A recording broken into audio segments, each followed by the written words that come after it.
est-ce qu'on a le droit de rire d'un génocide?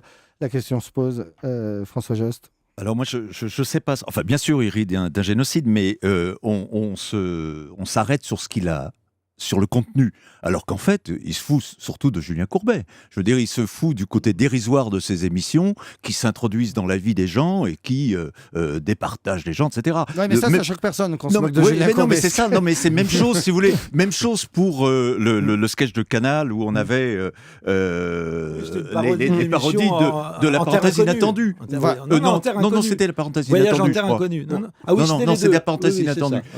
Et donc là aussi, si vous voulez, ce qui était drôle, ce qui est quand même drôle là-dedans, c'est l'écart entre ce côté dérisoire de ces émissions qui sont sur des petites choses, et puis le fait qu'on transporte pour des choses extrêmement graves. Alors ça, moi je pense que c'est évidemment, on peut pas l'interdire. Je veux dire, ce qui est très différent, hein, puisqu'on parle de Canteloup. Oui, alors attendez, on va y revenir, mais je voudrais l'avis de Didier Porte et de Christophe Alévèque. Est-ce qu'on a le droit de se moquer des Tutsis et des Hutus comme on vient de l'entendre? Oui, on a le droit. Moi, c'est pas ce qui me fait le plus rire chez Canteloup. Il y a des sketchs qui m'ont fait plus marrer. On a le droit, ne serait-ce que par principe. C'est-à-dire l'important, c'est l'intention. Christophe le disait tout à l'heure.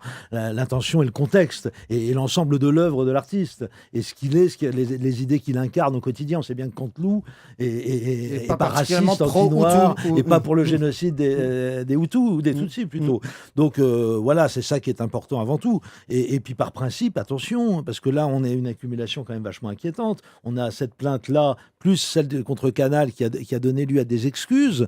On a Nicolas Bedos qui est sous le coup d'une mise en examen pour injure raciale, parce qu'il a dans une chronique de Marianne il y a 2 ans, c'est 2 ans après, il a dit enculé de nègre, alors totalement au second degré, hein, vous doutez bien qu'il n'a pas dit ça au premier, et ben ils l'ont pris au premier et ils lui ont foutu une inculpation quand même. Et il y a ça, et puis il y a le type Olivier de Benoît qui a dû lui aussi faire des excuses. Moi, je me suis fait traiter d'antisémite par Patrick Cohen.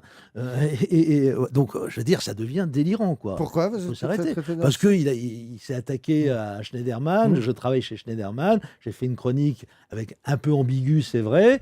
Et boum, ils me sont tombés dessus en disant, alors que ça fait des mois et des mois, je cogne contre Dieudonné et que je suis d'ailleurs un des seuls à le faire puisque ça n'intéressait pas la presse, sauf récemment. Et je me fais traiter d'antisémite. C'est quand même méchamment infamant. Donc, il faut qu'ils arrêtent, quoi. Christophe Alévèque. Ça me fait marrer ce que tu me dis là, parce que moi, c'est pareil, je me suis moqué beaucoup de Dieudonné ces derniers temps. Voilà, je pense que c'est la meilleure réponse d'ailleurs à donner à tout son délire anti-système de millionnaire. Et moi, j'ai eu des injures, mais de la part de fans de Dieudonné que j'ai pourtant défendu.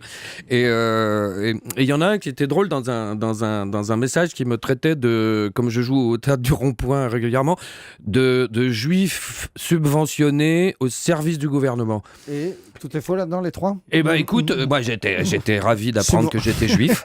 Tu vois, subventionné, ça m'a un peu fait chier quand même. Et au service du gouvernement, c'était vraiment une insulte.